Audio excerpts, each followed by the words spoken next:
Let's take a look at problem 7.2a, FIFO, LIFO, and weighted average inventory records and some journal entries as well.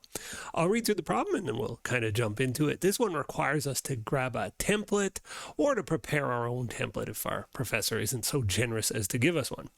Aberdeen Automart uses a perpetual inventory system and reports the following transactions for the month of May for one of its products. So you can see we've got some beginning inventory, make some purchases, make some sales, and it says prepare inventory records using the FIFO method. That's what we'll start, and you'll see part 2 of the video will be LIFO and part 3 will be weighted average. But we're locked in and focused on FIFO, first in, first out, right now. Now, as I mentioned, in my class, I do provide my students with a template. If you'd like that template, and I'll be using it in this video, just go to tonybell.com, download the workbook, and if you go down to, and you can see no logins or anything, you go down to chapter 7, you can see template used in this chapter as problems, and it's just like an Excel file. So I'll save that. I'll open it up. I've already got it open here. And this is what the template looks like. I took over the relevant information from the question and I have the template here. Okay, so this template, if your professor doesn't provide you with a template, you should make something like this. And it's not too hard to make. I'll show you a very quick way to do it at the end of this video. It should take you about 10 seconds. So it'll take us about 10 seconds of the video. But in understanding how inventory moves, we want to keep track of it. We call this an inventory record. So this leftmost column, as the name suggests, is the date. We put all our dates there. Whenever we make a purchase, we track it here. The trickiest column, or the trickiest section, is cost of goods sold. This tracks how much the cost of goods sold was when we sold something. Now, the reason it's confusing is when we sell something, there's actually 2 numbers that come across, and students get this confused. There's sales revenue when we make a sale. There's also the cost of the goods that we sold. This table is not interested in sales revenue, so you have to be careful there to exclude sales revenue. The inventory column is a running tally of what we have left in our inventory. Okay, let's begin. I think it'll be, the explanation is harder than the table itself. So we'll start with May the 1st, May 1. I put that in as my date there in the top left. And on May 1st, I ask myself this question: did I make any purchases on May 1st? And the answer is no. Usually you will have a beginning inventory. Sometimes you do make a purchase on the first day. They didn't have any beginning inventory. But this one, we had some beginning inventory, so we didn't make a purchase today. Did we make a sale today that would trigger cost of goods sold? The answer is no. So we had 20 units. The cost of those units was $3 a piece. So the total value in my inventory, 20 times 3, is 60. Okay, there we go. Now, I can see my inventory quantity, the default in my Excel right now is 20.00. You can just put 20. You can put 3 here and 60. What I would say is your unit costs and your totals vibing with the question when I see, like, oop, I'm trying to write with my pen. It's not working. Hold on. Ink. Got to play with the menus here. Let's try this now. Yeah, when I see this 3.00 and the next one's going to be 3.25, I'm going to want some decimal places here. So I'm going to go ahead and leave those 0.00s, and this one is 0.00. But this one you could just put in as 20. I don't think it's a big deal. Okay, draw a line underneath, and we will continue. Just grab my line. There we go. So I have a line underneath. Now you could draw this by hand. Again, students, don't always draw a straight line. It's okay. Okay, let's continue. So the next relevant date is May the 5th. And what happens on May 5th? Do we make a purchase? The answer is yeah. Looks like we made a purchase. We purchased 5 at $3.25 each. So 5 times 325. It's 15, what is it? $16 and change, right? 16.25. Okay. Did I make a sale on May the 5th? The answer is no. Now, if we could have a company that makes purchases and sales on the same day, and you just have to say, okay, well, which came first? And that goes on the line above. But we made a purchase here, 5 at 325 for 1625. So remember what I said about this right column. The right column tracks what we have in our inventory. I had 20 units that cost me $3. Do I still have them? Are they still sitting there? And the answer is, yeah, I didn't sell anything, so I still have those, so I got to bring it down. 20 at 460. And I've added to it now. What do I have in my running tally for inventory? Now I have 5 3.25 units, and 5 at 325 is 1625. Draw a line.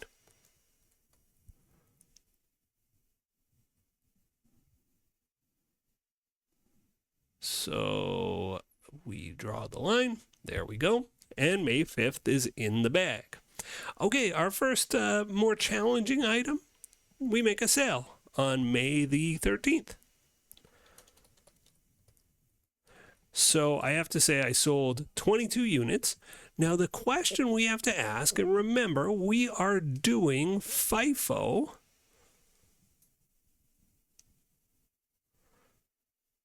So let's just remember that. Because it'll be different with LIFO and with weighted averages, we'll see soon enough. But we're doing FIFO right now. We have to say, okay, if I sold 22 units, what was the first 22 units that I sold? Right? First in, first out. So I sold the oldest stuff. And there's a reason we keep it separated, right? We don't attempt to total it anyway. We just keep them separated. What was the first 22 units that I had purchased? Well, I must have sold the first 20 because I sold 22.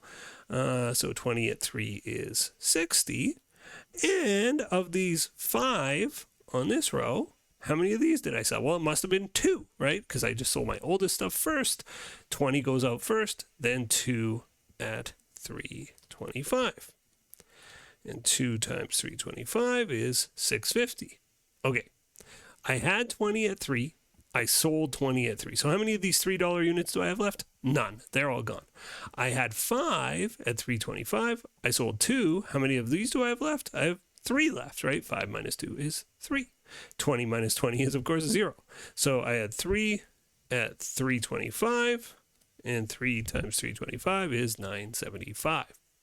All right, that's that one. So if you've gotten that step, just right here, what's in these columns, I think you've got FIFO. So it's not brutally difficult, right? We'll do lots of harder things in our accounting class. But if you sort of have that step down, and we'll do it again, we'll practice more in this question, you've got it. Okay, let's move on to May 20th. So the next relevant date, we make another purchase. We purchase 7, and this time at 3.55. So 7 times 3.55 is 24.85. Did I make a sale today? No, so I ignore this section in the middle. So I had 3 at 325. I bring that down. 3 at 325 for 975. And now I'm adding to it 2. No, not 2. Pardon me. 7 at 355 for a total of 24.85. Now you'll notice when I make a purchase, I don't attempt to total this. I don't go, well, 7 plus 3 is 10. I don't do any of that. I just go, okay, this is what I've got. I've got 3 of the 325 units, and I have 7 of the 355 units. I just keep them separate. May 24th, I make another purchase. I purchase 5 at 370. And 5 times 370 is 1850. Okay, so I bring down what I've got. I didn't make any sales today, so I don't have to reduce what I had in my inventory, right? So I just bring that down. Now, I hope you're not like me. I'm lazy, and I would want to. My intuition would say, I don't have to bring this down. I can just look up there and see it. Students make mistakes all the time. Bring it down. So just to be careful. So I had 3 at 325 for 975, 7 at 355 for 24.85, and now I'm adding another one to it. 5 at 3.7 for 1850. My date formatting here is a little off. May 24th. There we go. Okay. And again, I just draw a line underneath. Boom. Okay, we are rolling along. Now on to May 31st. How many do we sell? We sell 13, and we have to say which 13, and the answer is the oldest 13 units. So, what is my oldest stuff? Well, I have 3 of these, 7 of these, and if I sold 13, I'm not up to 13 yet, right? 3 plus 7 is 10. It's got to be 3 of these bottom ones. Now, something just quickly to comment on is you'll notice the number 10 over here. Let me just get my pen back out. You'll notice the number 10 is not used, right? It doesn't go on the table. And why is that? Because that's our sales revenue. And what we said was we're not interested in revenue. We're interested in the cost of the goods that we sold. So on May 31st, format the date better again. We sold, let's see, 3 at $3.25 because we sold 13 in total. So 3 at $3.25. We sold 7 at $3.55, and we must have sold 3 of those last ones, 3 at $3.70. So let's multiply these through. Of course, we know the numbers because they're just right up above us here. $9.75, $24.85, and now 3 times 3.7 is 11.7. What does that leave us? It leaves us 2 at $3.70, and 2 times $3.70 is $7.40. And at that point, we're done. We've done a terrific job on our inventory table. Okay, so we've answered part A, but I actually want to answer part AI, rather, the FIFO method. I want to do part B and C for FIFO. So it says under each of the methods, compute sales, cost of goods sold, and gross profit. Okay, our sales actually is just what I've written there, inked in red there, which is we sold, 22 units at $100 per unit. So our sales revenue that day, if I sold 22 for $10 each, it must have been $220 of total sales on May 13th, right? I sold 22 at 10. Now you can see the costs are not that, but I sold $220 worth of stuff. That's how much I got from my customers. And here I sold $130, it's 13 times 10. So what's my total sales? Well, it's $350 of this product. I sold $350 of whatever this product is during the month. So sales rev is $350. My cost of goods sold is this column, the sum of this column, right? It's my cost of goods sold on May 13th is $66.50. My cost of goods sold on May 31st, just the sum of these 3 numbers. Use Excel to get that. It's, what is it? Oh, let me just sum it up. Did some funny things with my page layout. 45.7. So the total cost of goods sold is just $66 from May 13th, $45 from May 31st. Let's calculate it. Equals 66.5 plus 45.7. 112.2 is my total cost of goods sold here.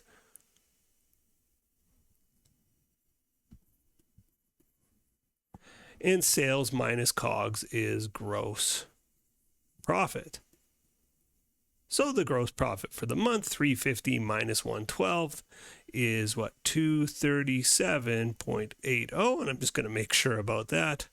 So I got 350 in sales, 112 in costs, 350 minus 112, 237.8. Okay, that is my gross profit. There we have it. We've answered part B. Under each of the methods above, compute sales, COGS, and gross profit. We've done that.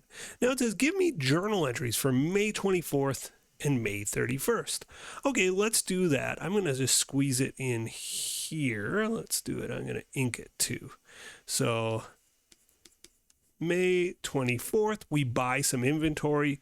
We bought on May 24th 5 units, $3.70 a piece for $18.50. We're interested in this number for our journal entry. We bought inventory. Debit inventory, $18.50, and credit either cash or accounts payable. It's going to depend on what the question says. This question did not say, so I would accept either if I were the instructor. But your instructor, the question might say, oh, assume all inventory purchases are done on account, which is a good assumption, in which case AP is what you need to do.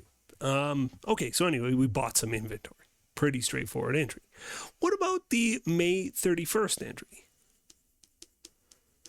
Remember, there's 2 journal entries that happen when you sell inventory. Debit cash or accounts receivable. And again, that depends on whether our sales are on account or for cash.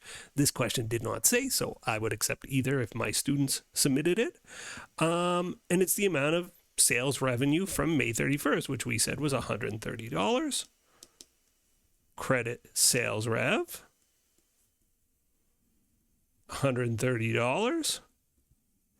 Debit cost of goods sold, and credit inventory to record the fact that something of value walked out the door with my customers. Now, how much goes to COGS and inventory?